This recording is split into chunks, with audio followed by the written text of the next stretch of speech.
আজ একটা বন্ধুত্বের গল্প বলি, যেটা শুরু হয়েছিল উত্তর কলকাতার এক শান্ত গলি থেকে। সেই একাদশ শ্রেণীর ক্লাসরুম, বিকেলের হালকা রোদ আর দুটো নাম একসাথে গেঁথে গেছিল সময়ের পাতায়, সোমা আর সীমা। সময় কেটেছে, জীবন বদলেছে, ঠিকানা বদলেছে, সম্পর্কের সংজ্ঞাও বদলেছে, কিন্তু যা বদলায়নি তা হলোই সম্পর্কটা, এই বন্ধনটা। বন্ধুত্ব যেটার ভাষা ছিল নাচ, যে বন্ধুত্বের শব্দ নয়, কথা বলে ছন্দেরা।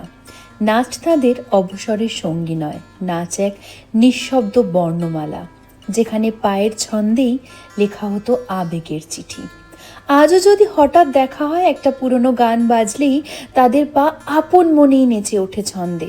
এটা কেবল বন্ধুত্ব নয়, এটা এক ত্রিকোণ প্রেমের গল্প, সোমা, সীমা আর নৃত্য।